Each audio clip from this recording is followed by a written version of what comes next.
Greetings from Sasidananda Ashram in Narsinghpur, Madhya Pradesh. This time I am going to introduce an erudite theologian, a scholar, a professor from Dharmoram Catholic Theological College, CMI Institute, Reverend Dr. Anto Amarnath, to express his views, his understandings, his perceptions from his humongous experience and knowledge bank. Welcome all. Jai Shri Father Ji. Suki, thank you very much. Father, thank you very much for giving us your time and your space to have this dialogue with you. As a Christian, I have certain doubts. I hope you will be able to answer it and address some questions. Father, how do you see the world's philosophy about human life, human existence, and about God, divinity in a general view? Like ancient philosophers like Plato, Aristotle, Socrates, how they viewed this world, how this current generation should view, and how the future generation should view the life, a meaning of life.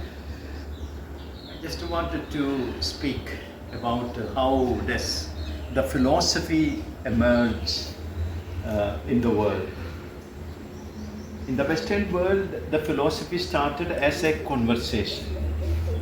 The first man was Socrates, and Socrates, what he did was put question. He did not write any book, but he always asked pertinent questions.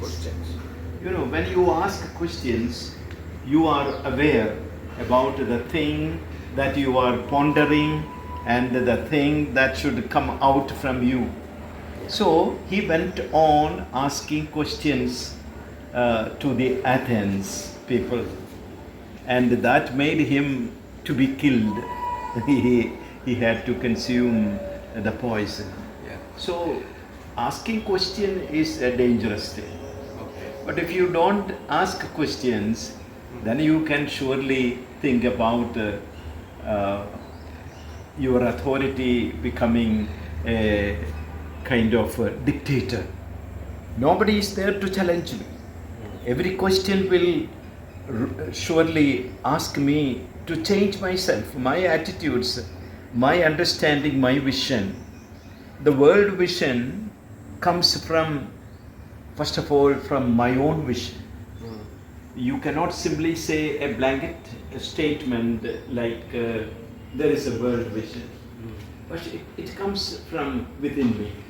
So the very first question I was answering was the philosophy started from questions. Secondly, we reach Plato, for example. Plato was the student of Socrates, and what he did, he knew if you ask questions, they will kill you. So he started writing the perfect things. What would be the imagination of the perfect? So while you read Plato's Republic and other works, you will see he's speaking about a cave, and where people are looking at the backside and they have some images coming from outside. So Plato said, what you see is only imagery things. It's only a kind of depiction of what is real. Real is in heaven, in the perfect world. So whatever we see in the world is not perfect. It's only caring with it or sharing with it what is absolutely perfect in a world. He understands a rational world which we are not able to enter until we get salvation. So do you think then we are living in an imperfect world with imperfections? Yeah, in a way we can say, because our every answer is imperfect. Our every judgment is imperfect. Our way of looking at a person is imperfect. Because as a human person, you cannot make a 100% judgment, true judgment. It lacks always limitation of being a human person. Excellent, Father. But your answers, like your statements about being a philosopher, being an intellectual,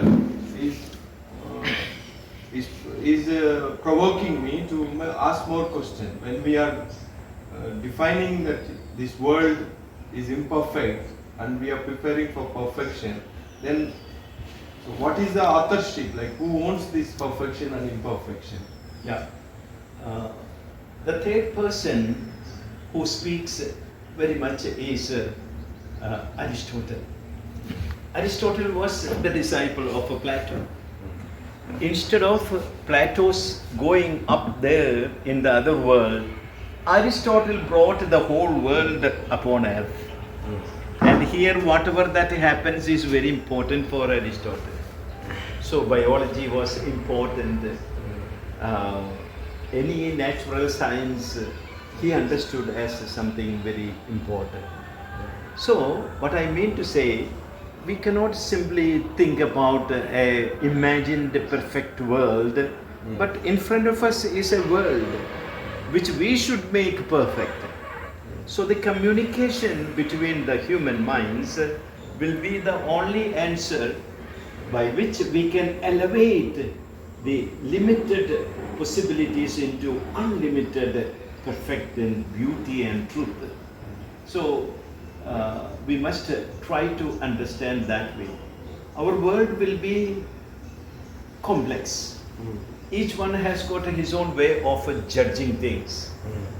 But by sharing dialogue, we can reach the most important aspects. That too, in a way, changes when few years later, when we discuss the same thing, there will be difference. So Father, as you were talking about truth, beauty, and perfection, in all these perceptions of human tendencies, like how we can explore, how we can comprehend. The other subject, the very crucial subject, is called divinity. You can say God. How somebody can know God, which is not related to this planet, humanity, and our earthly structure. How a common person, a simple human being can relate to God. Rupayatim, Guptam Rupayatim Idim Guru. This Sanskrit diction tells us that whatever that is being hidden can be revealed only through a master. Means one who contemplates about the real, the beauty, the truth and perfection. He is the one able to lead us, guide us to the knowledge of invisible. So in the history, for example, in the St. John's Gospel, we find that Jesus tells that I tell you whatever that I have seen from my Father. Father here means the divine source. So it was Jesus who revealed what is hidden. Of course, in all the religions you have notions, perfections, truth, judgments, but they all are a result of deep contemplation. So that is why if you take our Mahabharata or Upanishads or epic stories of our Indian origin, these all things came from the deep contemplation. And that made some aspects of the unseen God revealed through the parables and stories. Now, when we look at the world, shall we not go up and truly touch to the truth? Yes, only human beings have got consciousness. Consciousness is a capacity to retain our every knowledge and use it for the next time whenever that is needed. So our consciousness enables us to understand this world is not simply a projection of automatic things that happened, as Darwin would say, year after year it accomplishes and perfects, and that way after long years we are like this. But there is an originator. If there is no originator, we will not be able to. For example, I have written this book, and this book I have given time. There is an author for this book. Yes. Our world is a book with so many images, so many beings and created things, and these things will not emerge automatically. Yes. Impossible. And if you go to moon, for example, you will not find anything coming automatically there. Yes. So there is someone who has kept the oxygen, nitrogen, hydrogen, all these things in a way that can produce life upon earth. So these attributes, these narratives, this description is leading us towards A God, or a means divine- a God, a divine source. You mean to say? Yes. So, Father, coming in a pluralistic way, I just want to ask you: every religion has God. Every religion is in search of God. You can say, or in pursuing God and divinity. As you mentioned about truth, love, duty. So then, when every religion and every religious teachings or resources are leading those believers or devotees towards knowing God, then why these kind of battles, wars, kind of enmity is still existing within the community in a national way, even in a global way? Yeah. That is fundamentally within each man's heart. We are not satisfied. We always look further for something bigger than what we have found. But we go on trying to possess something, and we think that by possessing our hearts will be satisfied, and one day we will have peace of mind, we will be very happy. But it is so unfortunate we are not able to reach that peak point. We are in the struggle of knowing and knowing. So here I am in the process of becoming perfect. You are also in the process of becoming perfect. Excellent. So sometimes there would be a clash. The clash comes because your perfection is hindering my perfection. So there is the chances of my egoism controlling yours, so that I will have no problem to develop my own way.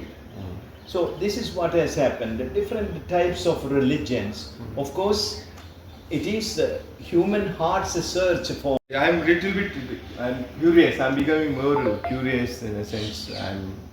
It's really touching my brain. Then, Father, as we mentioned, we have ancient holy texts in Hinduism, even in Islam, Buddhism, and also like being Christians, we have our own biblical history. So, Father, then every existing holy text of particular religion is explaining about divinity and divine attributes, divine qualities. Then why human is still struggling? Kind of why this? I feel we are enslaved mentally. Human beings are under huge slavery. There is no liberation, I feel. Do you think there is a liberation? There is freedom? are human beings able to understand God? I would say the search will continue. As the years go, please don't think that this struggle of humanity in search of the divine will stop. No, it will continue even if millions of atheists come in front of arguments. But still, there would be more theistic people, because without him there will not be seasons, there will not be creatures, and the great catastrophes that happen in our world. Who is answering? You know, when we are really poor, then we need God. Because a higher power is essential, so that this problematic feelings will be changed, and we will have some consolation, some peace within us. As I was in Germany, I saw so many churches. If I am standing in front of a church, I will see another church in front, and in all the sides different churches. But they are now dead. So I asked, why? What happened to the Christians of Germany? Why did they go away from the so-called God experience? And then that old woman told me, Father, when there was the Second World War, we were struggling, we were poor, and we could not but work hard in order to sustain or to survive. But now everything has developed, and we have pocket full of money, so we don't want a God. So we don't feel like going to the church and praying, God help us. But still, I have a feeling, even if your pockets are filled with money and your bank accounts carry crores of rupees, still you will be lacking something, because this money cannot help you. So then how do you explain that materialism, and how do you fill that vacuum? Like, what is the way out to fill that vacuum? That I think that needs an enlightenment. Yes. So when I become materialistic, when I become self-centered, I don't have place for God or divine source in me. I'm satisfied with the money, with the worldly things that I have. They are satisfying me. In a sense, I'm feeling happy, feeling like satisfied, like, means I don't feel any emptiness. In that sense, how can you offer a God object, a divine object, especially to Gen Z and future Gen Alpha and coming future generation? Now, Thomas Aquinas, the great theologian and brilliant, the most brilliant human intellect, he has told there are 4 P's. We have a thirst for possession, a thirst for pleasure, a thirst for pride, and a thirst for power. These 4 P's are controlling us. Even if you are contemplating on God, the divine and the perfect one, after a while you are entering to a world where these 4 P's are putting questions to you. Don't you need something? Don't you want a power, an authority? Do you have the pride of what you are? And don't you like the pleasure, having an ice cream? Yes. So there are so many things without which we are not able to. That is why we are human beings. We are human beings. Because of that, we will go on for searching these 4 things in us. So at the end, even if you are provided with all the things, you are just holding everything that you have in need, and you have all the pleasure, you have all the power with you, like Alexander the Great, at the end he said, what is this? This is simply nothing. So at the end, human soul craves for something above all these things. There comes a thirst for something beyond. Once a guru asked, who is a genius? And then the disciples told that genius is the one who can give solution to any problem. Another man said he is the brilliant intellectual man who has got acumen to do everything so beautifully well. And the third one said genius is a person who knows everything. They went on and on defining genius. At the end, the guru said, now I tell you who is a genius. Genius is the one who looks at a cocoon, and if he has the capacity to go beyond the ugly looking cocoon into the most colorful and beautiful butterfly in it, he is a genius. And he said, genius is the one who carrying a small little egg of the bird, and if he can go beyond that egg and find a very strong and beautiful bird in it, then he is a genius. Thirdly, he said, looking at the face of a selfish man, if you can understand a saint in him, he is a genius. So, what I mean to say, we have to learn how to go beyond. Then only we will grasp, we will catch hold of the inner essence of a thing. Great. It's nice, Father, to hear that how to view that disciple being asked who is a genius. So that same application when we see others in a multipolar world, in this pluralistic world, how we can coexist. Dr.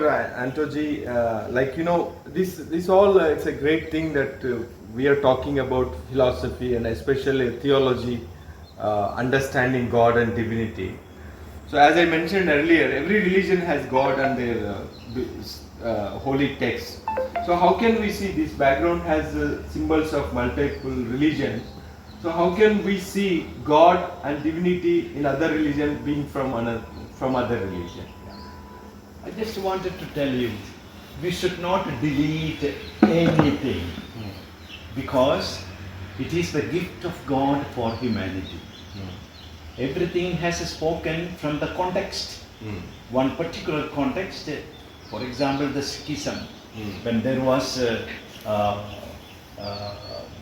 fighting between Hindus and Muslims, then there came up with a new vision.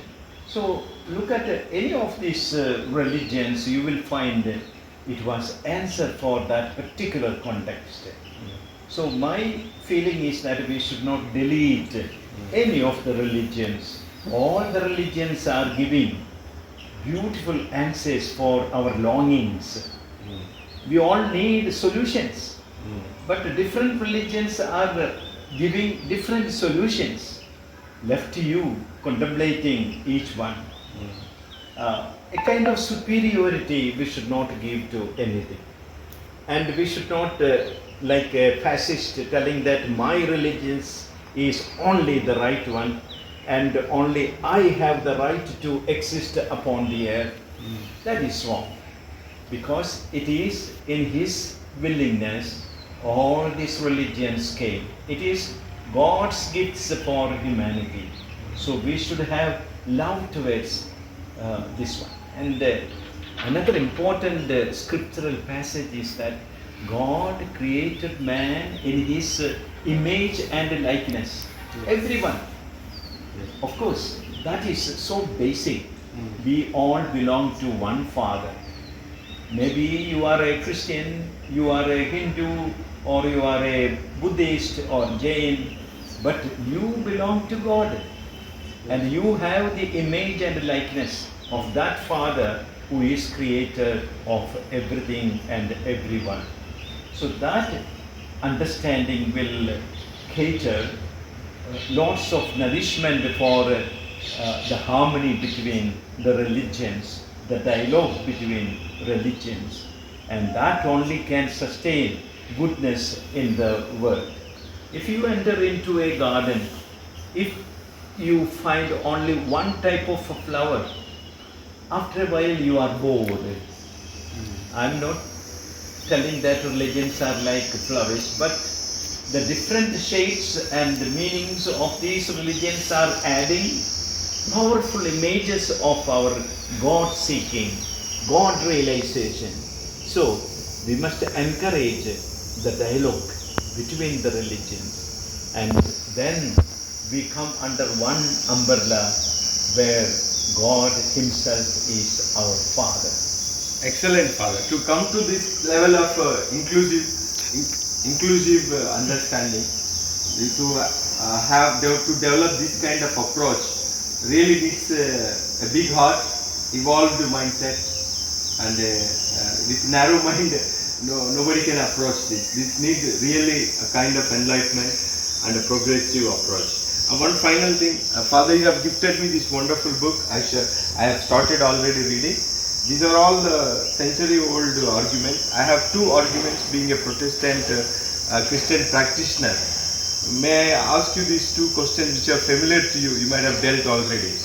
How do you view transubstantiation in our practices, like the body and the bread and wine becoming literal blood and body of Christ, piece of flesh? Yeah, I have an answer for that, because during the Last Supper of Jesus Christ, He took the bread and said, "This is my body."